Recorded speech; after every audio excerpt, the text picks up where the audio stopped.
Es gibt einen Moment in deinem Leben, den du nie vergessen wirst. Einen Moment, in dem du mitten unter Menschen saßt, auf einer Party, beim Abendessen mit der Familie, in einem Raum voller Lachen und Stimmen und trotzdem das Gefühl hattest, völlig allein zu sein. Nicht weil niemand da war, sondern weil niemand wirklich da war. Nicht auf die Art, wie du gebraucht wirst. Wenn du dieses Gefühl kennst, dann ist dieses Video für dich gemacht worden. Nicht für alle. Für dich. Denn es gibt Menschen, die tiefer fühlen als andere. Die Fragen stellen, die andere nicht einmal zu denken wagen. Die nachts wach liegen, nicht weil sie Sorgen haben, sondern weil ihr Geist einfach nicht aufhört, die Welt zu durchleuchten, jedes Wort, jede Handlung, jedes Schweigen. Menschen, die immer das Verborgene hinter dem Offensichtlichen sehen. Die spüren, was nicht gesagt wird. Die verstehen, was andere übersehen. Und genau diese Menschen, diese tiefen, suchenden, bewussten Menschen sind oft die einsamsten von allen. Heute sprechen wir über das Paradox der Erkenntnis. Über das, was niemand dir sagt, wenn du anfängst, die Welt wirklich zu verstehen. Über den Preis des Erwachens. Und was noch wichtiger ist, darüber, was dieser Preis wirklich bedeutet. Denn am Ende dieses Videos wirst du die Einsamkeit nicht mehr als Verlust sehen. Du wirst sie als etwas anderes erkennen. Als etwas, das nur den Mutigsten geschenkt wird. Bleib bis zum Ende. Was ich dir zu sagen habe, könnte alles verändern. Bevor wir beginnen, von wo aus schaust du dieses Video gerade? Bist du in Berlin, in dieser rastlosen, pulsierenden Stadt, die niemals schläft? In München, wo die Tradition und die Moderne sich täglich begegnen? Vielleicht in Hamburg, wo der Wind vom Meer her weht und man das Gefühl hat, dass das Leben größer ist als das, was man sieht? Oder bist du gerade irgendwo ganz allein, in einem stillen Zimmer, mit einer Tasse Tee und niemand weiß, dass du gerade hier bist? Schreib es in die Kommentare. Ich lese jede Nachricht. Und ich freue mich darauf, zu wissen, wer du bist und woher du kommst.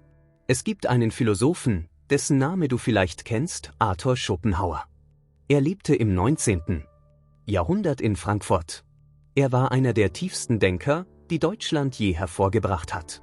Und er war einer der einsamsten Menschen seiner Zeit. Nicht, weil er keine Freunde hatte. Nicht, weil er ungeliebt war. Sondern weil er verstand. Schopenhauer schrieb einmal, dass die meisten Menschen lieber leiden als nachdenken. Dass der Durchschnittsmensch den ganzen Tag mit Ablenkungen füllt, Lärm, Aktivitäten, oberflächliche Gespräche, genau deshalb, weil echtes Denken unbequem ist. Weil echtes Denken dich an einen Ort führt, von dem es kein einfaches Zurück gibt. Und er hatte recht. Denn es gibt zwei Arten von Menschen auf dieser Welt. Die erste Art lebt an der Oberfläche. Sie sprechen über das Wetter, über die Nachrichten, über das, was andere tun, was andere sagen, was andere denken. Sie sind glücklich in ihrer Blase, nicht weil sie dumm sind, sondern weil sie nie den Impuls verspürten, tiefer zu gehen. Und in dieser Blase gibt es Gesellschaft. Es gibt Lachen. Es gibt das warme, beruhigende Gefühl, dazu zu gehören. Die zweite Art, und du weißt bereits, zu welcher du gehörst, kann nicht an der Oberfläche bleiben. Nicht, weil sie es nicht wollen, sondern weil sie nicht können. Ihr Geist ist wie ein Tiefseetaucher, der instinktiv nach unten zieht, tiefer und tiefer, in Schichten der Realität, die die meisten Menschen nie berühren. Und je tiefer du tauchst, desto stiller wird es um dich herum. Das ist kein Zufall. Das ist das Gesetz der Erkenntnis. Lass mich dir eine Frage stellen, die ich möchte, dass du wirklich fühlst, nicht nur beantwortest. Wann hast du das letzte Mal mit jemandem gesprochen und das Gefühl gehabt, wirklich verstanden zu werden? Nicht nur gehört, nicht nur geduldet, sondern wirklich tief, vollständig verstanden? Für viele von euch war das schon lange her. Manche von euch können sich gar nicht erinnern. Und das schmerzt. Es schmerzt auf eine stille Art, die schwer zu beschreiben ist. Du bist nicht traurig auf die Art, wie man nach einem Verlust traurig ist. Du bist traurig auf die Art, wie man traurig ist, wenn man in einer Sprache spricht, die niemand um einen herum versteht. Du sagst die Worte. Die anderen hören sie. Aber die Bedeutung, die tiefe, eigentliche Bedeutung geht irgendwo verloren, bevor sie ankommt. Das ist die Einsamkeit des Verstehens. Und ich will dir sagen, du bist nicht kaputt. Du bist nicht falsch. Du bist nicht zu viel. Du bist einfach weitergegangen als die Menschen um dich herum. Und das ist ein Segen, auch wenn es sich im Moment nicht so anfühlt. Im Taoismus gibt es ein Konzept, das im Deutschen schwer zu übersetzen ist, Wu Wei. Es bedeutet ungefähr das Handeln durch Nichthandeln. Das Fließen mit dem Strom des Lebens, anstatt gegen ihn anzukämpfen. Und in diesem Konzept steckt eine Wahrheit, die direkt mit deiner Einsamkeit zu tun hat. Die meisten Menschen kämpfen ihr ganzes Leben gegen das, was sie sind. Sie versuchen, sich anzupassen. Sie versuchen, die Tiefe in sich zu unterdrücken. Sie versuchen, oberflächlicher zu sein, leichter, zugänglicher. Sie verstecken ihren echten Geist hinter einer Maske aus Normalität, weil sie das Gefühl haben, dass ihre wahre Art die anderen abschreckt. Vielleicht hast du das auch getan.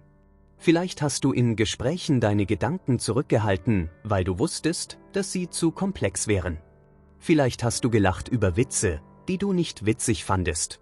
Vielleicht hast du dich kleiner gemacht, als du bist, damit andere sich wohler fühlen. Das ist die Erschöpfung des erwachten Menschen. Nicht die Erschöpfung des Körpers. Die Erschöpfung der Seele, die sich ständig verbiegen muss, um in eine Welt zu passen, die nicht für sie gebaut wurde. Aber was wäre, wenn ich dir sage, dass das Biegen aufhören darf? Was wäre, wenn die Einsamkeit, die du fühlst, kein Problem ist, das gelöst werden muss, sondern ein Signal, das gelesen werden will? Joseph Murphy, einer der größten Denker über das Unterbewusstsein des 20. Jahrhunderts, sagte einmal etwas, das mich nie losgelassen hat. Das Unterbewusstsein kennt keine Einsamkeit. Es kennt nur Verbindung. Die Einsamkeit, die du empfindest, ist immer eine Einsamkeit des Bewusstseins, des denkenden, urteilenden, vergleichenden Teils von dir. Nicht eine Einsamkeit deiner Seele. Denk darüber nach. Deine Seele ist nie allein. Sie ist verbunden mit dem universellen Bewusstsein, das alles durchdringt, jeden Baum, jeden Stern, jeden Atemzug eines anderen Menschen. Die Mystiker nannten es Gott. Die Quantenphysiker nennen es das Feld. Die alten deutschen Philosophen wie Meister Eckhart nannten es das Seelenfünklein, den göttlichen Funken, der in jedem von uns wohnt und der sich niemals von der Quelle trennt. Die Einsamkeit, die du fühlst, ist nicht die Einsamkeit deiner tiefsten Natur. Sie ist die Einsamkeit deines Verstandes, der noch nicht gelernt hat, in der Stille zu Hause zu sein. Es gibt ein Bild, das ich möchte, dass du dir vorstellst. Stell dir einen Adler vor. Hoch oben in der Luft, weit über den Wolken. Er fliegt allein. Unter ihm tobt das Leben, Städte, Menschen, Lärm, Chaos. Aber dort oben, wo er fliegt, ist es still. Weit. Unendlich. Ist der Adler einsam? Aus der Perspektive der Tauben auf dem Marktplatz, ja. Er ist allein. Er ist weit weg. Er passt nicht dazu. Aber aus seiner eigenen Perspektive? Er sieht alles. Er versteht das Muster.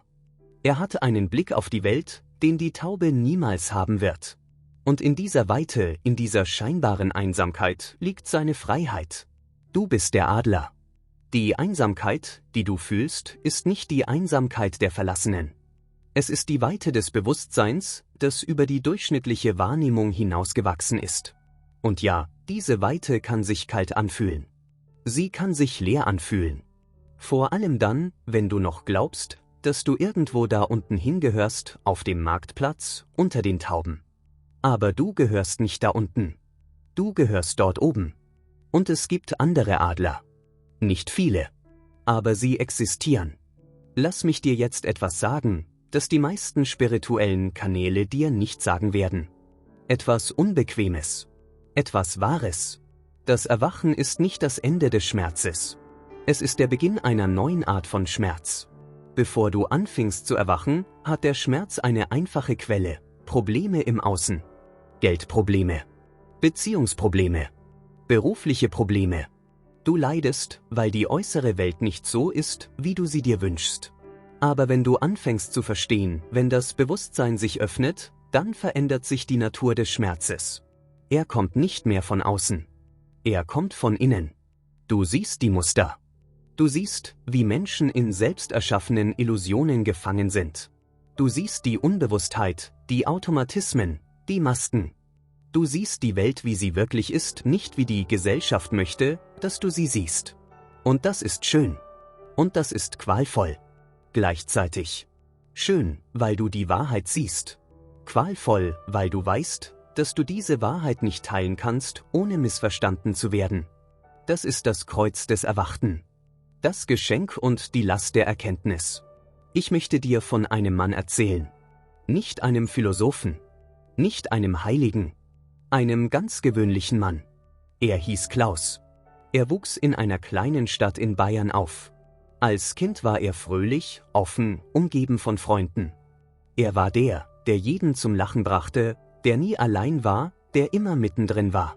Dann, mit etwa 30 Jahren, begann etwas in ihm zu erwachen. Er begann zu lesen, Philosophie, Spiritualität, Psychologie. Er begann Fragen zu stellen. Über den Sinn. Über die Zeit. Über das, was wirklich real ist. Und peu à peu bemerkte er etwas Seltsames. Die Gespräche mit seinen alten Freunden begannen sich leer anzufühlen. Sie sprachen über Fußball, über Urlaub, über Kollegen. Und Klaus versuchte, mitzumachen. Er versuchte, wieder der zu sein, der er früher war. Aber die Worte kamen nicht mehr so leicht, weil er gleichzeitig über den Tod nachdachte. Über das Ego. Über die Natur des Bewusstseins. Nach ein paar Jahren hatte er kaum noch Kontakt zu seinen alten Freunden. Und er dachte, was ist falsch mit mir? Die Antwort, die er schließlich fand und die ich heute mit dir teile, ist diese: Nichts ist falsch mit dir. Du bist gewachsen. Und Wachstum bedeutet manchmal, dass du Menschen zurücklässt, nicht mit Bitterkeit, nicht mit Verurteilung, sondern einfach, weil ihr Weg und dein Weg sich getrennt haben. Das ist kein Scheitern. Das ist Entwicklung. Die Frage ist nicht, wie werde ich weniger einsam? Die richtige Frage ist, was soll ich mit dieser Einsamkeit tun? Und die Antwort liegt in einer alten deutschen Tradition, die bis heute in den Wäldern Schwarzwalds, in den Stunden vor dem Sonnenaufgang über der Zugspitze, in den stillen Kirchen Kölns und in den Bibliotheken Heidelbergs lebt: die Tradition der inneren Einkehr. Die Deutschen haben dafür ein Wort, das es in kaum einer anderen Sprache gibt: Innenschau. Das Hinschauen nach innen. Das bewusste Beobachten des eigenen Geistes. Die Einsamkeit des Verstehens ist eine Einladung zur Innenschau. Sie sagt dir: Du hast jetzt den äußeren Lärm reduziert. Die oberflächlichen Verbindungen fallen weg. Die Ablenkungen verlieren ihre Macht. Was bleibt, bist du.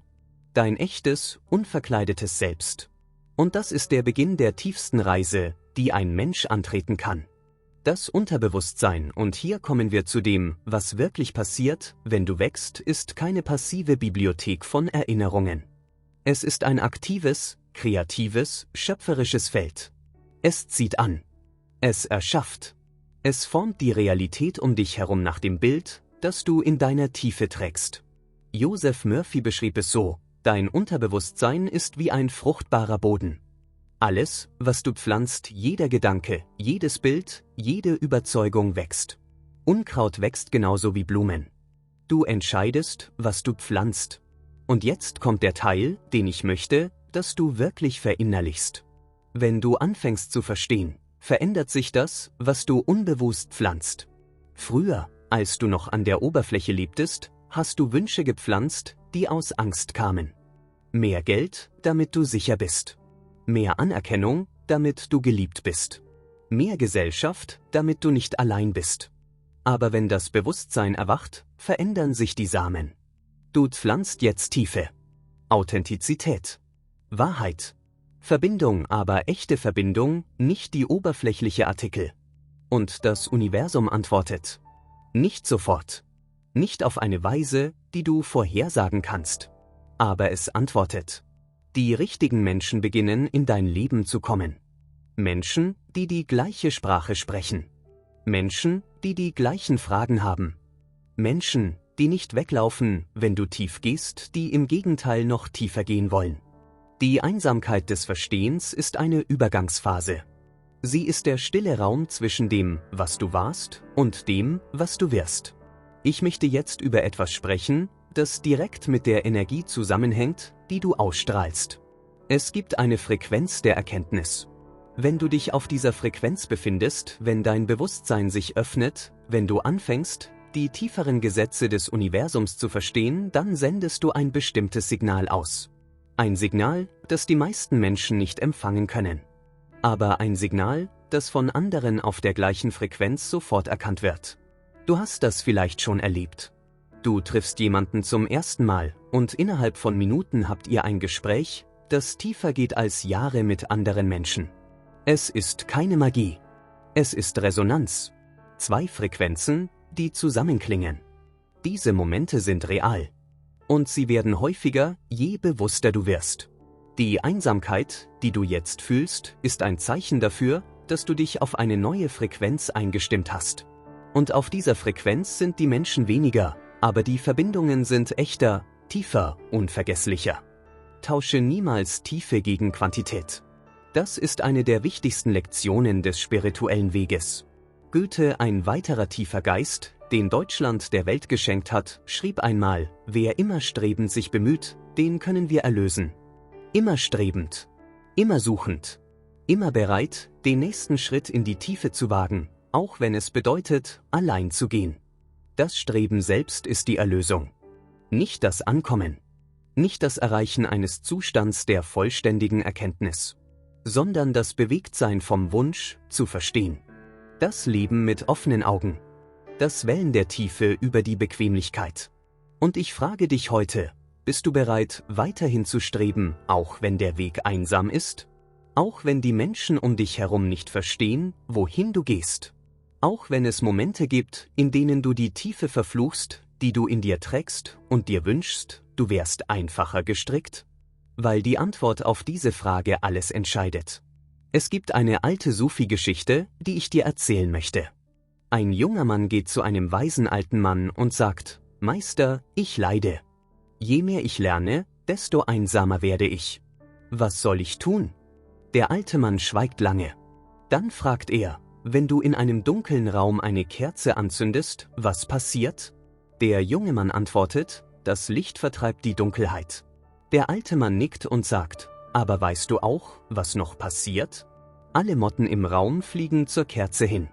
Der junge Mann versteht nicht. Der alte Mann lächelt: Wenn du Licht in dir trägst, echtes Licht, das Licht der Erkenntnis, wirst du nicht einsam bleiben.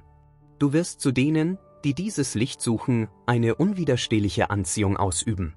Nicht alle, aber die richtigen. Deine Aufgabe ist nicht, nach Verbindung zu suchen.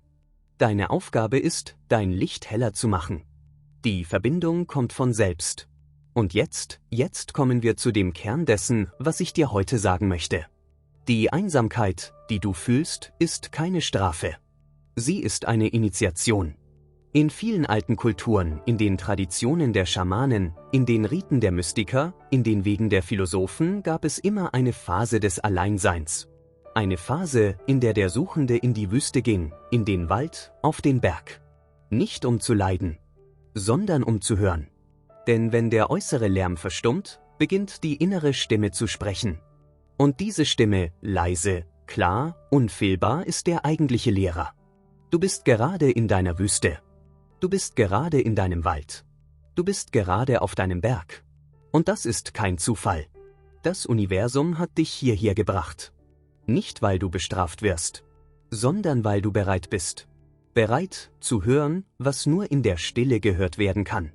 Bereit, dich selbst kennenzulernen, das wirkliche Selbst, nicht das Selbst, das die Gesellschaft von dir erschaffen hat. Ich möchte, dass du jetzt in diesem Moment einen Atemzug nimmst. Tief ein, tief aus. Und ich möchte, dass du dir erlaubst, das Folgende wirklich zu fühlen. Du bist genau dort, wo du sein sollst. Nicht, wo du hin willst. Noch nicht.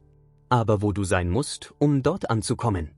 Die Einsamkeit ist kein Endpunkt. Sie ist ein Durchgangspunkt. Eine notwendige Reinigung. Eine Stille, die dich vorbereitet auf die echten Verbindungen, die noch kommen. Auf die Gespräche, die dich wirklich erfüllen werden. Auf die Menschen, die deine Sprache sprechen werden, ohne dass du ein einziges Wort erklären musst. Sie kommen. Ich verspreche es dir. Aber erst musst du aufhören, die Einsamkeit zu bekämpfen. Erst musst du lernen, in ihr zu wohnen. Nicht resigniert. Nicht verbittert. Sondern neugierig. Offen. Bereit. Die Quantenphysik, und hier treffen sich Wissenschaft und Spiritualität auf eine Art, die mir immer wieder Gänsehaut gibt, hat entdeckt, dass die Realität nicht fest ist. Sie ist ein Feld aus Möglichkeiten, das durch Beobachtung in eine bestimmte Form kollabiert. Was du beobachtest, erschaffst du mit. Was bedeutet das für dich? Es bedeutet, die Art, wie du deine Einsamkeit beobachtest, entscheidet darüber, was aus ihr wird. Wenn du sie als Gefängnis beobachtest, wird sie eines. Wenn du sie als Schule beobachtest, wird sie eines. Wenn du sie als Vorbereitung beobachtest, als den stillen Raum, in dem dein tieferes Selbst sich entfaltet, dann wird sie genau das. Das ist keine Philosophie. Das ist Physik. Das ist Gesetz. Du hast die Macht, die Bedeutung deiner Erfahrung zu wählen. Nicht die Erfahrung selbst, aber ihre Bedeutung. Und die Bedeutung entscheidet über alles. Ich will dich mit einer letzten Geschichte verlassen. Viktor Frankl, der österreichische Psychiater, der die Konzentrationslager überlebt hat und danach eine der tiefsten Erkenntnisse der Menschheitsgeschichte formulierte, schrieb: Alles kann einem Menschen genommen werden außer einer Sache, der Freiheit, seine Haltung gegenüber den Umständen zu wählen. Er lebte in einem Lager. Er hatte nichts. Und er war freier als die meisten Menschen, die du kennst.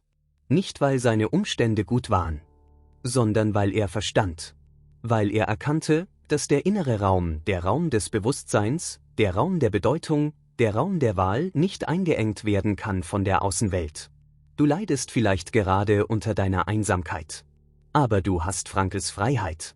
Die Freiheit, zu wählen, was diese Einsamkeit für dich bedeutet. Und ich lade dich ein, heute eine neue Bedeutung zu wählen. Die Einsamkeit des Verstehens ist das Zeichen eines Geistes, der größer geworden ist. Es ist das natürliche Ergebnis des Erwachens. Es ist der Preis und der Beweis dafür, dass du nicht aufgehört hast zu wachsen, auch wenn es schmerzt. Trage diesen Preis mit Würde.